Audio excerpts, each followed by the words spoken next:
We were about to start a new series, and in a sense, this is still the introduction to the new series, but my introduction became a full-blown message, and so I do not apologize for that. I want to go with what I feel God has placed on my heart, but I do believe it sets up the next series really, really well.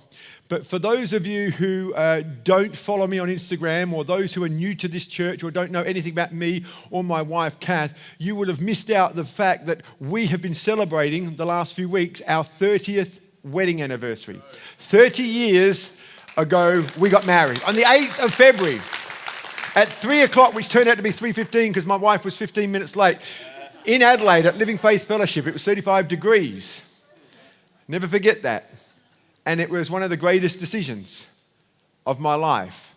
And I'm so grateful that I got to marry the wife of my youth, the love of my life. And I'm so glad that for the last 30 years, we've been able to live together and spend that time together. And I believe moments like that should be celebrated. So we decided to go up to Queensland because we couldn't go to Bali. We love Bali. We can't go to Bali. And someone told us that Palm Cove is very similar to Bali. So if you're looking for a Bali alternative, maybe you get to Palm Cove in Queensland. I'm not getting any payback for that, but just saying, it's just a beautiful part of the world. And so we went up there for a week and had an amazing time celebrating our 30th anniversary. And we did what many people would do, and that is take photos to capture the moment. And I consider myself a little bit of a photographer. I don't just take snaps, I take photos. I do. I consider myself a photographer. In actual fact, and I want you to know, I don't believe in reincarnation. But if I did, I would want to come back as me. I don't want to come back as an ant. I want to come back as me. I've got so many lives I want to live. There's so many things I could do. God's gifted me with so many ideas and thoughts. And I would come back as me, and I'd be Tony the photographer, or Tony the cafe owner, or Tony the hairdresser. How about that? There we go. I don't know, there's so many things I feel like I could do, and so I do fancy myself as a little bit of a photographer. Maybe it's the artist in me, I don't know. And so I'm not the guy that would just take snaps.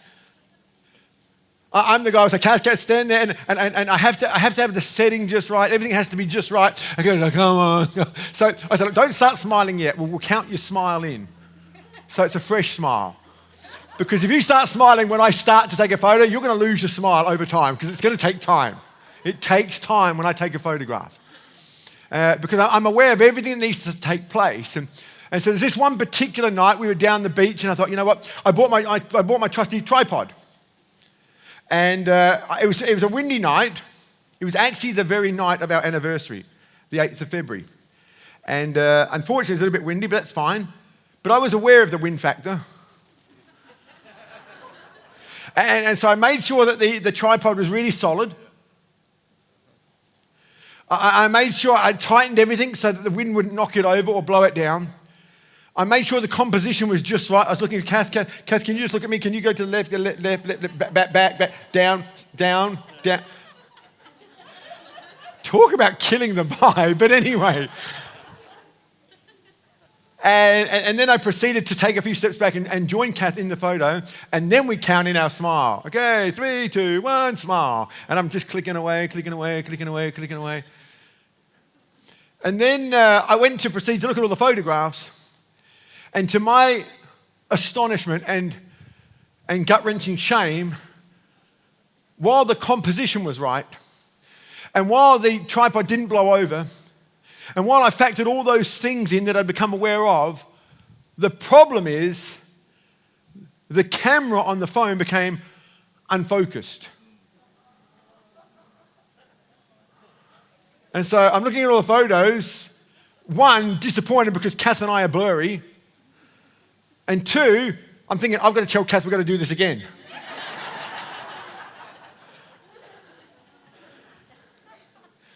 And that's not a pretty sight. That's almost as bad as crossing Jordan. We sing that song, When I Cross the Jordan. I thought, you don't want to cross Jordan. I was just thinking about that.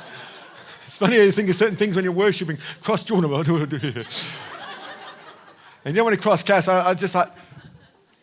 But in that moment of me producing blurry, unfocused photographs, I felt I had a God drop. I felt God speak to me in that moment. I think it paints an incredible picture of the church and how people and Christians are viewing circumstances and situations today. I believe that as a society, we've become very aware of things. We've become aware of so many things in the world today. And we're far more aware of things today than previous generations, namely because of technology and things like the internet. I mean, let's be honest, everyone thinks they're a doctor these days because we Google stuff. And we've got an opinion about, oh, you got a brain tumor, I know what to do there. No, you don't. But we think we do. In actual fact, they say that knowledge is doubling every 13 weeks. And they say the way things are going, it's going to be doubling every 12 hours. I mean, it is, we are learning at a rapid rate. And I'm not against knowledge. And I'm not against awareness. In actual fact, I say more awareness. I wish some people had an ounce of awareness. Some people don't have any awareness. And as far as self-awareness, that's like a superpower. I wish more people had self-awareness. So I'm all for awareness. But awareness without focus creates problems. Awareness without focus creates problems. As I've already said, there's nothing wrong with awareness. I'm all for it. But without the right focus, it creates problems. We need the right focus, otherwise we get distracted by lesser truths. Does that make sense this morning? And so the message I want to share with you today is something I've entitled, The Force of Focus. The Force of Focus. And I want to look at the life of Joseph. Joseph's one of my Old Testament heroes. Joseph's life is not a parable. It's about a man who lived an incredible life. And I want to pick up the story, but before I do that, I want to give you a little bit of background. Some of you who have been in church for a number of years would be well versed with Joseph's story. But I realize there's people watching online and people in this room that may be not so well versed. But Joseph was that young man that had a dream, and in his dream, God spoke to him about his future. And being a young man, he was excited. And so he told his brothers and he told his mother and his father about the dream, which wouldn't be a problem except the dream went something like this, that, hey, you guys are going to bow down and worship me. Now, when you're a young kid and you've got siblings, that's not always going to be received well. Now, if Joseph had wisdom, he wouldn't have shared that dream with those that were closest to him. But he was young and he was excited, and God spoke. And I don't know too many young, excited people when God speaks that they keep it to themselves. And so Joseph is in good company. And so he shares this story. The brothers get jealous. Even mum and dad don't fully understand the dream. And Joseph goes on a journey. Because of the jealousy of the brothers, they ultimately put him in a pit. They sell him. This is not nice. They just wanted him out of their world. And long story short, God intervenes behind the scenes. Joseph's family think that Joseph's dead. The brothers are doing the ultimate cover-up. And years pass. And in those years, you would think, based on the dream, God would work his supernatural miracle power and just deliver Joseph from that trouble. But it didn't always look like that. Joseph landed himself in jail. But wherever Joseph was, God was. And after spending a number of years in jail, God was doing things behind the scenes. And he was sharing a cell and a prison with a couple of people that had a dream. Joseph interprets their dream, and what he interpreted came to pass. And then eventually, Pharaoh has a dream. And the dream that Pharaoh has disturbs him so much that he asks all of his magicians and all those people who have wisdom and knowledge beyond the normal person to come and interpret the dream. They can't do it. And then it gets out that Pharaoh finds out that there's this man, this Jewish boy, this man who's actually able to interpret dreams. He gets called to Pharaoh's chambers, and miracle of miracles, Joseph interprets a dream. He gets a promotion. He gets taken out of prison and gets put in second charge of Egypt. It's an amazing promotion. God is doing exactly what he said. What we need to understand about this whole story is 22 years have gone by. Not 22 minutes. Not 22 days. God may have given you a prophecy and it may not have come to pass yet. It doesn't mean that God's lying. It just means it's not the time yet. And during that time, a famine breaks out across the land. Joseph uses extreme wisdom, builds barns to hold the grain, and pretty soon, people from all over the world come to Egypt for their grain. The famine hits Israel, which is exactly where Joseph's family were living. Now Joseph's family have to go to Egypt to plead for and buy grain in order to survive. And it's there that Joseph's reunited with his brothers. Joseph has a little bit of fun with his brothers. You can read about it in Genesis. But eventually he lets them know that, hey, I am Joseph. He gets the whole family to come from Egypt, and Israel enjoys the spoils in Egypt, and there they live a good life together. And then eventually, Joseph's father passes away. And in that moment, the brothers panic. And that's where we're going to pick up the story. I've left lots out. This is a great story. I want to encourage you to go away and read the story of Joseph, and you can find it in the end of the book of Genesis. But where we pick this story up is in Genesis chapter 50 and verse 15. And it says this: when Joseph's brothers saw that their father was dead, they said this: what if Joseph holds a grudge against us and pays us back for all the wrongs he did to them? So they sent word to Joseph saying this: your father left these instructions before he died. This is what you are to say to Joseph: I ask you to forgive your brothers the sins and the wrongs they committed in treating you so badly. Now please forgive the sins of the servant of your father, your God. When their message came to them, Joseph wept. His brothers then came and threw themselves down before him. He says, we are your slaves, they said. But Joseph said to them, don't be afraid. Am I in the place of God? You intended to harm me, but God intended it for good, to accomplish what is now being done, the saving of many lives. So then, don't be afraid. I will provide for you and your children. And he reassured them, and he spoke kindly to them. Joseph stayed in Egypt along with his father's family. He lived 110 years of age and saw the third generation of Ephraim's children. He lived as long as Betty has been alive.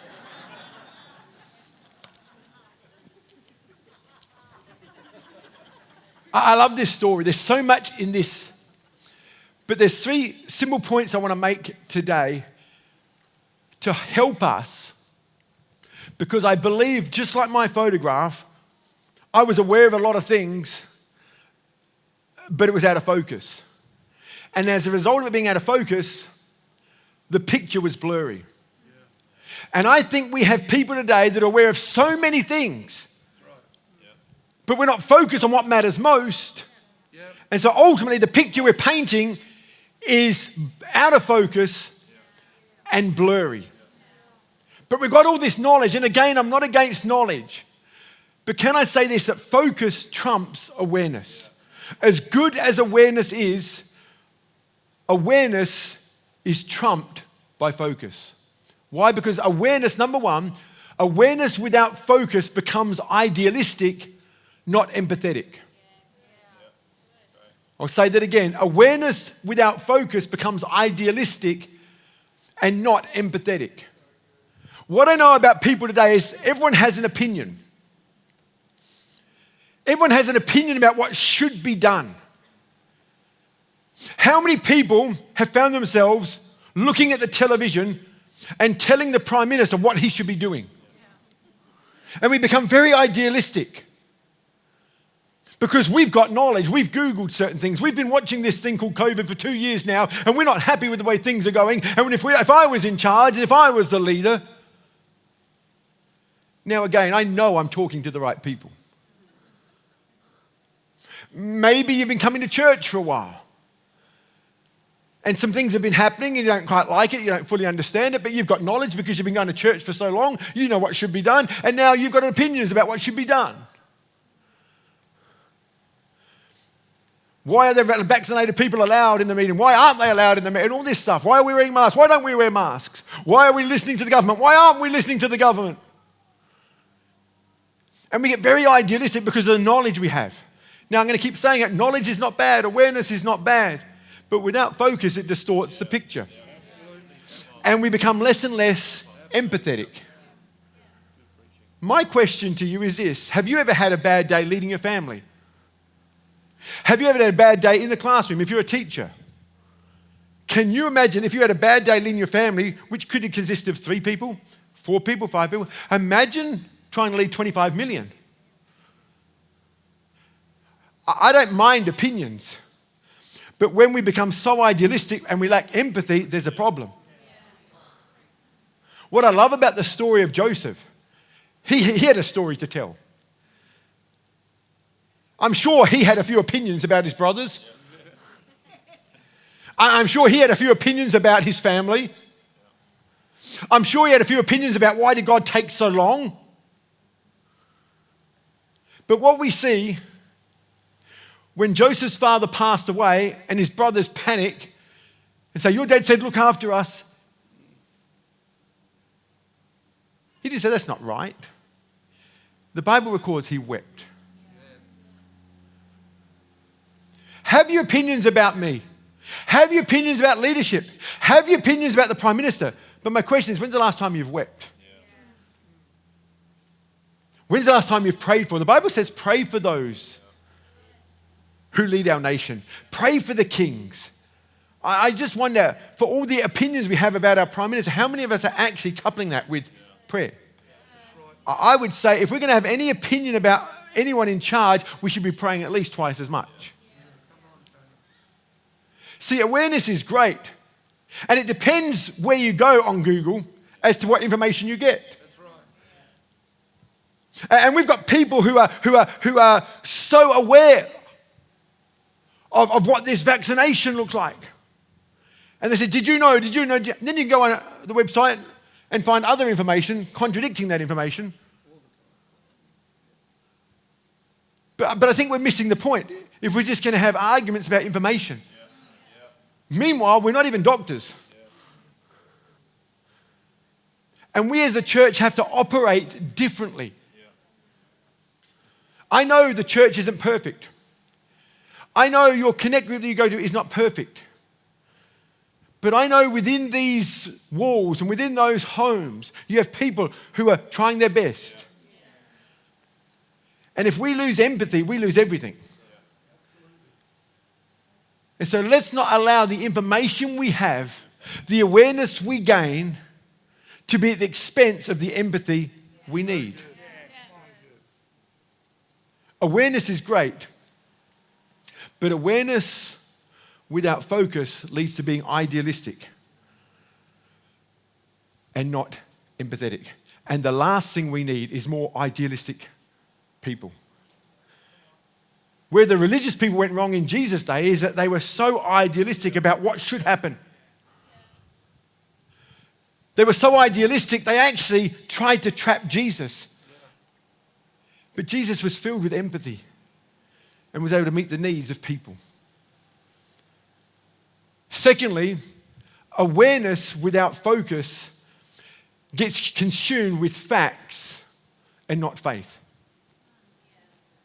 See, everyone has an opinion about what's going on. We see that in this COVID crazy world. Based upon the facts, we have an opinion about what COVID is and something that's just a conspiracy theory. There's no one in their right mind that can truly say that it's a conspiracy theory because we're not in the right rooms. The information we have is limited at best. Remember, most of us are struggling just to lead our families, our classrooms, our connect groups. let alone a nation, let alone a worldwide pandemic. It never ceases to amaze me that we think we have the answer to the whole world's problem, but we can't even sort our own little issues. Let's not be consumed with facts over faith.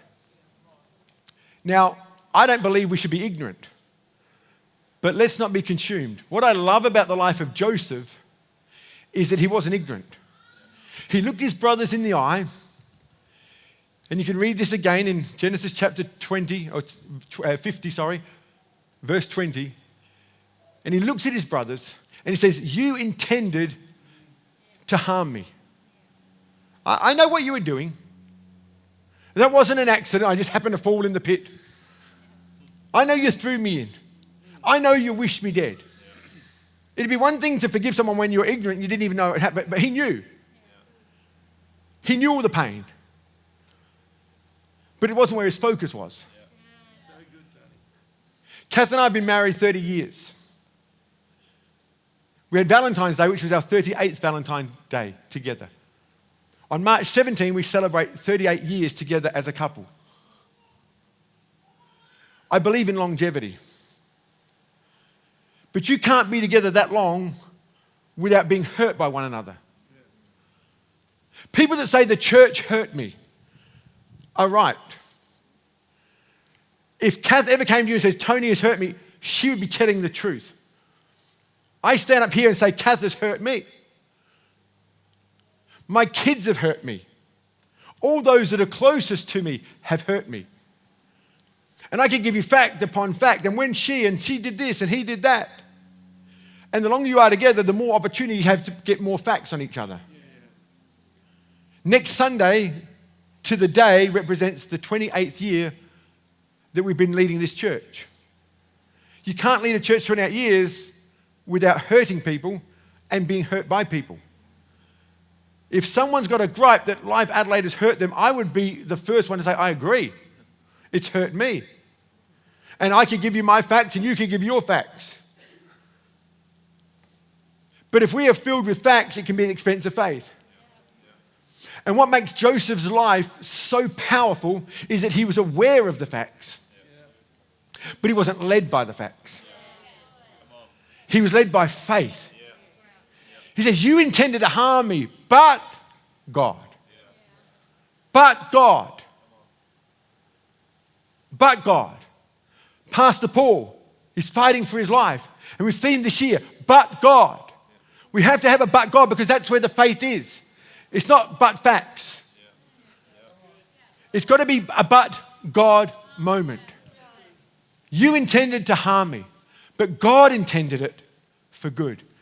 God sent me ahead of you so that many lives could be saved. Let's not allow what we learn. Let's not allow what we know. Let's not allow what we become aware of to rob us of faith in God. Awareness without focus is great, but we have to be careful. We need focus. Are you with me? And thirdly, awareness without focus makes us bitter, not better. We see that Joseph's life finished well. It finished strong. He lived to be 110 years of age. He saw the third generation of children. You know, sadly, many can't say that. Sadly, that's not the case for many people. Many people's lives end in separation, divorce, pain, hurt. And the lasting legacy that Joseph left isn't the lasting legacy that we see often today. Unfortunately, too many end up cynical and skeptical. Cynical of leadership. Cynical of church. Cynical of authority. Cynical of marriage. It's one thing to say, I don't want to put a vaccine in my body. That's one thing. But it's another thing just to be anti-authority. And there is a connection and a correlation I see with certain individuals. It's no longer about the vaccine. It's just an opportunity to do what I've always wanted to do, and that is be anti-authority. And it's the trait we see. And the longer you go, the worse it tends to get. And sadly, it's one thing to see a grumpy old man. Remember the film Grumpy Old Men? But what the trend I'm seeing now is I'm seeing it younger and younger and younger. When I was a teenager, we were too busy living life to be depressed. Too busy, for the most part. I know there were some exceptions, but generally, we were just enjoying life. We weren't cynical, we weren't skeptical, we weren't depressed, we were just loving life. I know way too many people who are way too young to be cynical, depressed, and skeptical about life. And so how is it that we become cynical? And I want to say this to encourage you and to educate you. Because we become cynical, I believe, because we care. We care. We care about people. I know when I look at Tommy King and I see the video today, he's young, he's bright-eyed, he's bushy-tailed, and he wants to get involved, he wants to help people. And that's good. I think most of us start there. Particularly when we get saved at an early age, we want to help and we get on the rosters and we serve and we go to both services and we do this and we go to connect groups and we're at everything. Why? Because, one, we've got time. But beyond that, we just care. And we pour ourselves out into people and we're there for setup, we're there for pack up, we're there for everything. And we give and we give and we give and we give. And over time, we start to realizing, I seem to be giving more than I'm getting. And then we start questioning, hang on, I'm pouring myself out and I'm getting very little in return. And in the meantime, I've been bitten quite a few times as well. And once bitten, twice shy. I think I've told most of us here the story when Kath and I and the family were in America and she got bitten by a dog. It was a horrible moment in her life. One I tried my best to get her to avoid. We were staying at a friend's house and they moved out for us, but their dog was still there. And they said, look, just ignore the dog. He's been looked after by the neighbour. Just enjoy the house. And this dog, it was a husky dog, got itself caught up. And we were packing up. It was the last day. We'd been there a week. We were packing up, putting bags in the car. And I said to Kath, I said, look, the dog's whimpering because it's caught himself up. I said, but he doesn't know who we are. He's a husky. Leave the dog alone. It may seem cruel, but in you trying to help him, and I wanted the kids to listen to, he'll probably turn on you. And sure enough, Kath, out of the goodness of her heart, said, Kath's not an animal person by nature, but she's incredibly empathetic and got an incredible pastor's heart. And when she sees someone hurting, she's moved. She's incredibly motherly by nature. And she heard me. It wasn't like she didn't hear, she heard, but she thought, no, I just want to help. And in wanting to help this dog, the dog turned on her and took a chunk out of her backside, and it was just messy. Got bitten. That picture represents most of us in this room. If you've been in church 5 years or more, you've got a story to tell. You've been bitten. 28 years next year, I've got a few bites. I'm just grateful I've got some flesh on me still.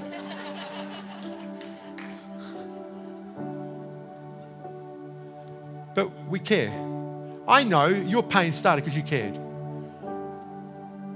When you come to church every week, you cared. Now you're online because it's, keep my distance. Now again, welcome to those watching online. But if you can get in the room, I would say be in the room. And because we care, we open our lives up, and that's where we get bitten. How do we become cynical? Because we care. Secondly, because we gain knowledge through the experience. And knowledge is a double-edged sword. We need knowledge to grow, but the more knowledge we get, the more pain we experience. Your problem and my problem is this: we know too much. We've experienced too much heartache. And so we're at the beginning of the year, we're going to go into Vision Sunday, and some of you are trying to avoid certain people because you know you're going to be asked, hey, it's the beginning of a new year, love you to join the team. And I know if there's some here in their 40s and 50s and a bit older, you're saying, I did use ministry, almost killed me. And then I thought, okay, to avoid youth ministry, I'll do connect group for a little while. Or I'll try and talk to my friends. But you get bitten, and now the knowledge you have is just, it's not worth it. Why would I go to university and stand up to my friends? It's just not worth it. Because I tried that once.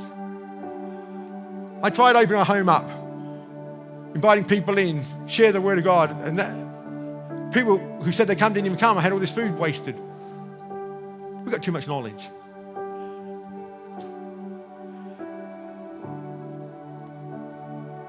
If we're not careful, we can change how we view people. We can change how we view marriage. Do you know why people don't want to get married today? Because they've seen what happens. The pain my mum and dad, I don't want that. And it changes the way they view marriage. It even changes the way people view animals. My wife cannot look at a husky now without just freezing. I'll never forget, not too long after that dog attack that we had in America, 2016, that year, everything happened 2016 for us.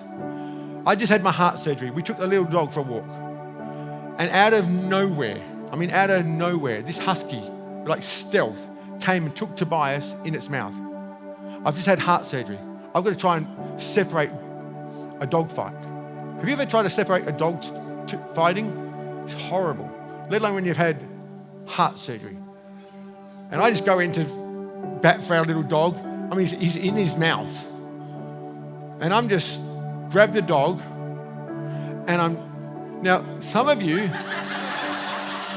I don't know what to say here.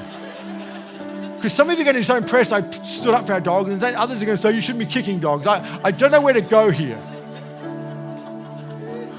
I'm not sure. I don't know if someone's going to applaud me or arrest me. I'm not sure. But I did what I did. I did what I did to get the dog out of the mouth of that husky. And I managed to get the dog out, little Tobias, who's a little Maltese Shih Tzu, like this, you know. And I'm protecting him. I'm actually putting the side where I've just had surgery towards the dog, and I'm just making noise. I didn't know what to do. There wasn't a manual. What do you do with a dog? I just went into, I don't know, I'm going to make as much noise as I can. And I'm just like, just like this. And I went onto the middle of the road because the car was coming, and I put my foot out to the car to get it to stop. So open the door to throw our dog in the car. I don't know if that's textbook, but it's what I did. And God was gracious because the dog seemed to calm down and just tick off, and it was all over. And then I look over to my wife. She never moved. She just froze. Why? Because she got bit once. She froze. Why? Because she got bit. And some of you have put your life on hold in freeze mode because you got bit once. And some of you, in fairness, you've been bit many times. But it has distorted the way you see church, leadership, pastors, spiritual covering. We are fighting a pandemic right now, and I'm not talking about the virus. We're talking about a pandemic of cynicism, a pandemic of skepticism, a pandemic of I'm not going to trust anymore, I'm not going to do it anymore, I've had enough. And yet God has a way, and we have to keep coming back to His ways. His ways. In Ecclesiastes chapter 1 verse 18 it says, much learning earns much trouble. And the more you know, the more you hurt. And so sometimes ignorance really is bliss. And so I think God can use young people because they just haven't been around long enough to be hurt long enough. But can I speak to the people of my generation? We need you. And we don't need you hiding behind a screen. We don't need you cynical. We don't need you bitter. We don't need you skeptical. We need to show the young generation what resilience looks like, what trusting God long-term looks like, what being bitten and getting back up again looks like, what being hurt and forgiving looks like. That's what we need. We need Josephs that can look their brothers in the eyes and I know, it's okay. It's okay because God is working together. You see, when we live cynical, we lose hope for the future. And we have this voice in our head that says, it's useless, what's the point? It's a waste of time, they're only going to let me down again. I know for me, when I'm being cynical, it affects my view of the future. And so now, at the beginning of this year, it's a good time to address this year. Because if you find yourself at this point, there's only 4 options you have. There's 4 options. You want to know what they are? Number 1 is you can quit, and many people are doing that. You can just quit. You can just stop going to church and quit. You can give up on your marriage and quit. A lot of people are doing that. That's one option. The other option is you fail. You just sabotage. You do something stupid just to get yourself out of that situation. You can stay, that's the third option. And staying is better than the first 2, but it's not the best option.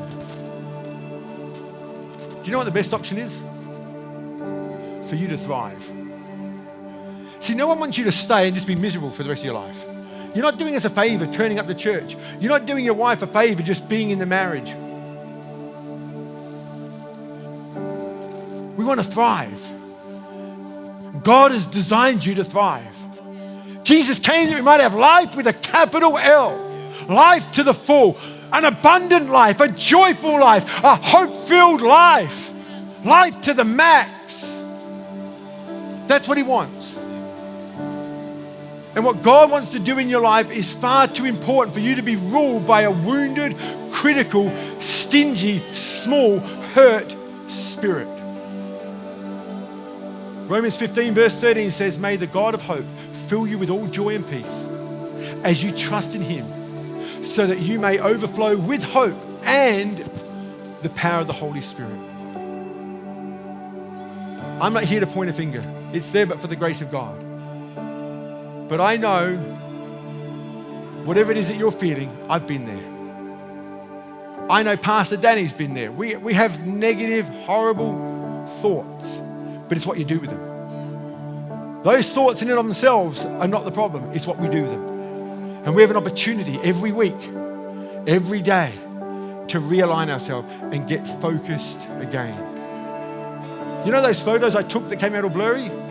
I didn't throw the phone away.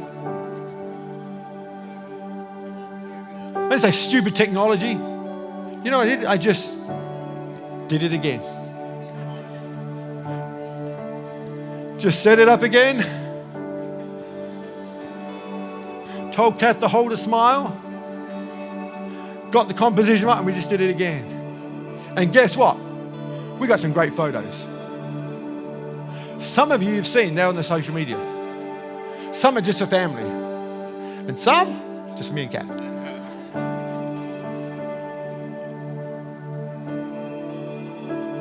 Got to come back. No condemnation. Just got to keep coming back. Coming back. Coming back. Coming back. You had a tough day. Maybe you said this year, I'm done. That's fine. Just come back. Maybe you walked out on your wife, left your kids. Come back. Don't live in that moment. Just come back. I'm never going to read the Bible again. That's fine. We've all said that. Just come back. I won't forgive. Just come back. I've had to forgive my wife twice as much as she's had to forgive me.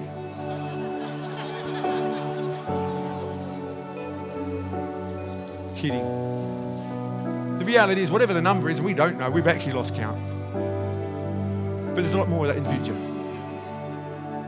We haven't arrived. We're on a journey. You're going to have to forgive. If you stay in this church, you have to forgive me a lot more yet.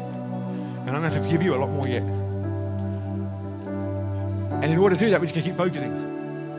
I'm aware of the facts, but we're going to focus on God. I'm aware of the facts, but we're going to focus on God.